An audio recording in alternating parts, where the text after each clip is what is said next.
Now to see files, to create a point in time, okay, I'll create multiple where I can go back in time to a version. To create that point of time, I'll have to commit my changes. Okay, in English, you guys know what does commitment means. Okay, there was a movie of Salman Khan also where he tells a lot of about commitment that I don't want to talk about. Okay, so git commit is a command to do that.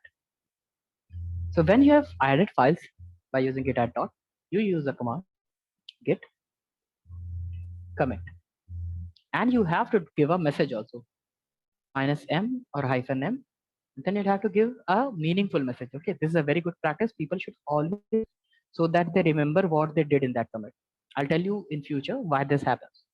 Okay, if I do git commit and I write a message like added files 1, 2, and 3. Okay, this message will remind me, okay, this happened over there. So if I do git commit minus m, this is compulsory, you'll have to write, and you can write the message added or committed, added file 1, comma 2, and 3. I press enter. Okay, it shows that 3 files are changed and 3 insertions are made. Then now if I check the git status of my folder, git status, now there are no issues. Okay, there is nothing to commit, working tree.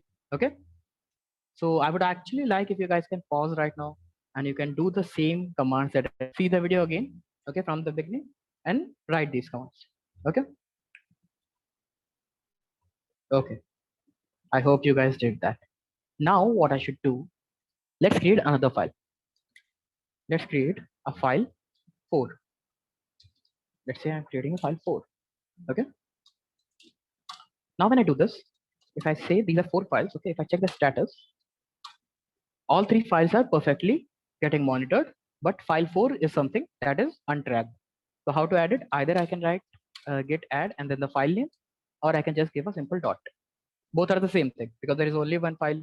For multiple files, dot makes more sense. Okay, I can write a full name also, but I have a habit of doing this single dot to track everything. I'll do that.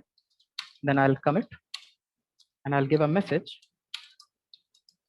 Sorry, uh, I'll give a message added file 4.txt. Now if I press enter, this file was also done. So what I did, I created a folder over here and I made 3 files, file 1, 2, and 3. Okay, then I created a file 4. Okay, then I committed these points of time where we need to go back. If something wrong happens in file 4, I want to go back to file 1, 2, and 3. Okay, so these point of time, these checkpoints or saving points are called commits. So till now I have made 2 commits. Commit 2 was file 4 and commit 1 was for this. Just a quick revision, I'll make another file and commit that also. Okay, let's make file 5. File 5.txt. I'll add everything and then I'll commit added file 5.txt. Okay, these are my commits and these are the messages committed.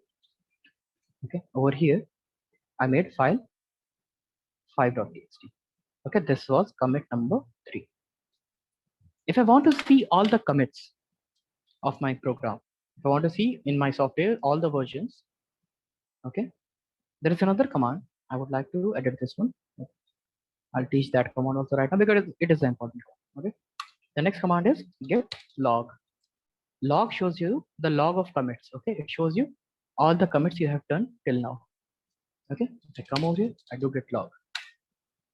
See, the first commit was I added file 1, 2, and 3. This was the first commit. Okay, I added file 1, 2, and 3. Second commit, I added file 4. Third commit, I added file 5. Okay, these 3 files were committed. Now if I do ls, I see there are 5 files. Let's say file 5 had some problem and I want to go back in time where only file 4 was present. Okay, so what I can do, I'll teach another command also. Okay, because that makes more sense. If I teach it in next lecture, it will just break the continuance. Okay. The command to go to a particular commit is get check and a SHA. Now, what is a SHA? These big numbers are called SHA. Okay. If you do not write something like added file 4, added file 5, if you do not write a message, you'll have to remember everything by the SHA. And these are not easy to remember. What does SHA stand for? Okay. SHA means secure hashing. Okay. These are just unique numbers. This number is a unique number. No two commits will have the same number possible. Okay. So these are unique numbers to remember your commits. So let's say there are 5 files right now. Okay. You can see there are 5 files.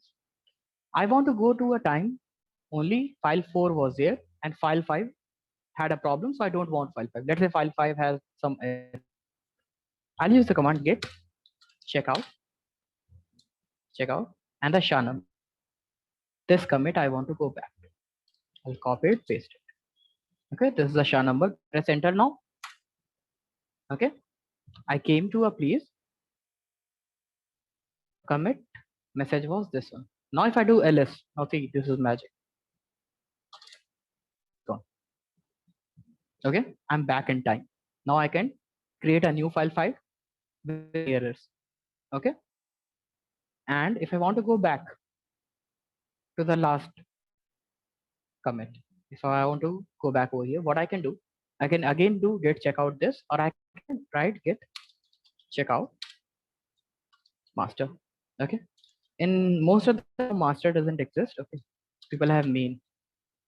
Okay, my program shows master everywhere because this is a local thing. Okay, I'm using Linux Ubuntu 18.04 and it is an old operating system now.